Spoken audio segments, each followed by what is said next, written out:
Hello everyone, welcome back to my channel recipes world. ఇవాళ మనం keema curry ఎలా చేయాలో చూద్దాం. చాలా బాగుంటుంది.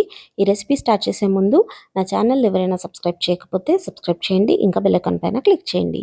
ముందుగా స్టవ్ పైన ఒక ప్రెషర్ కుక్కర్ పెట్టేసుకొని 2 టేబుల్ స్పూన్స్ ఆయిల్ని వేసుకోవాలి.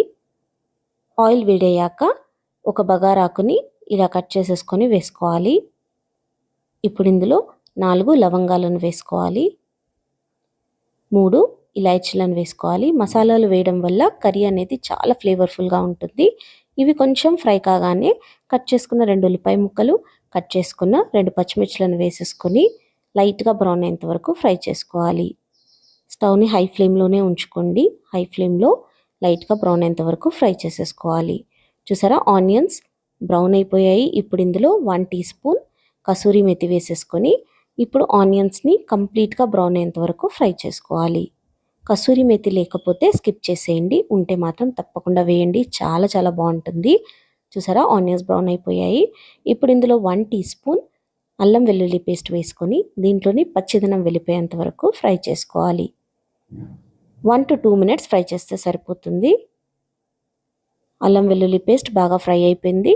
ఇప్పుడు ఇందులో 1/2 టీ స్పూన్ పసుపును వేసేసుకొని బాగా కలుపుకోవాలి.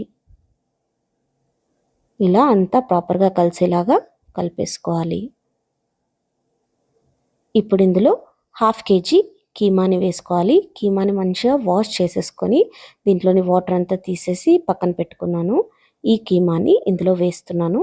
ఇప్పుడు ఈ కీమాని ప్రాపర్గా కలుపుతూ 2 to 3 మినిట్స్ హై ఫ్లేమ్లో ఫ్రై చేసుకోవాలి. జనరల్గా నేనైతే కీమా తెప్పించినప్పుడు అందులో కొన్ని బోన్స్ ఉండనిస్తాను. అలా చేయడం వల్ల ఏంటంటే బోన్స్లోని ఫ్లేవర్ కూడా ఈ కర్రీలోకి వచ్చేసి టేస్ట్ అనేది చాలా బాగుంటుంది. ఒకవేళ మీకు ఇష్టం లేకపోతే నార్మల్ కీమా కూడా తీసుకోవచ్చు. దీన్ని ఇలా 2 to 3 మినిట్స్ హై ఫ్లేమ్లో బాగా ఫ్రై చేసేసిన తర్వాత ఇప్పుడు ఇందులో టేస్ట్కి సరిపడా కారంని వేసుకోవాలి. నేను 1.5 టీ స్పూన్ వేస్తున్నాను. మీకు ఎంతైతే కారం కావాలో దాన్ని బట్టి వేసుకోండి. టేస్ట్కి సరిపడా ఉప్పును వేసుకోవాలి. ఇప్పుడు ఇందులో 1/2 టీ స్పూన్ ధనియాల పొడి, చిటికెడు గరం మసాలా వేస్తున్నాను. గరం మసాలా మీకు ఎక్కువ కావాలంటే ఎక్కువ కూడా వేసుకోవచ్చు.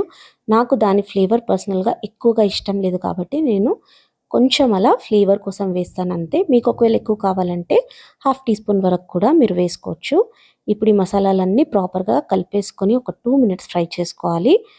2 మినిట్స్ ఫ్రై అయిపోయిన తర్వాత ఇందులో కట్ చేసుకున్న 2 టమాటా ముక్కలను వేసుకొని ఇవి కూడా మెత్తబడేంత వరకు హై ఫ్లేమ్లో ఫ్రై చేస్తూ ఉండాలి. టమాటాలు మొత్తం కంప్లీట్గా మెత్తపడిపోవాలి, అప్పటి వరకు ఫ్రై చేయండి. చూసారా, టమాటాలు బాగా మ్యాష్ అయిపోయాయి. ఇలా మ్యాష్ అయిపోయిన తర్వాత ఇప్పుడు ఇందులో 1 గ్లాస్ వాటర్ని వేసుకోవాలి. మరి ఎక్కువగా వాటర్ వేయకండి, 1 గ్లాస్ వేస్తే సరిపోతుంది. ఇప్పుడు దీనంతా ఒకసారి బాగా కలిపేసుకొని హై ఫ్లేమ్లో వాటర్ బాయిల్ వచ్చేంత వరకు ఉంచుకోవాలి. చూసారా, వాటర్లో బాయిల్ వచ్చేసింది. ఇప్పుడు ఈ ప్రెషర్ కుక్కర్కి మూత పెట్టేసుకోవాలి. మూత పెట్టేసి దీనికి విజిల్ పెట్టేసేయండి. 4 విజిల్స్ మీడియం ఫ్లేమ్లో వచ్చిన తర్వాత స్టవ్ ఆఫ్ చేసేసేయండి. దీంట్లోని ప్రెషర్ అంతా వెళ్ళిపోయిన తర్వాత నెమ్మదిగా మూత ఓపెన్ చేసుకోవాలి. చూసారా, కీమా ప్రాపర్గా ఉడికిపోయింది. ఒకవేళ మీకు ఉడకనట్టు అనిపిస్తే మళ్ళీ ఒక 2 విజిల్స్ పెట్టుకోండి. మటన్ ఎలా అయితే ఉంటుందో దాన్ని బట్టి విజిల్స్ పెట్టుకోవాలి. లేతగా ఉంటే తక్కువ విజిల్స్లో ఉడికిపోతుంది, ఒకవేళ ముదురుగా ఉంటే కొంచెం ఎక్కువ పడుతుంది. అందుకని చెక్ చేసుకొని మీరు విజిల్స్ని పెట్టుకోండి. ఇప్పుడు మళ్ళీ స్టవ్ ఆన్ చేసేసుకొని ఇది దగ్గరకు వచ్చేంత వరకు హై ఫ్లేమ్లో కలుపుతూ ఉంచుకోవాలి. చూసారా, ఇది కొంచెం దగ్గరకు వచ్చింది. ఇప్పుడు ఇందులో కట్ చేసుకున్న కొత్తిమీరను వేసుకోవాలి.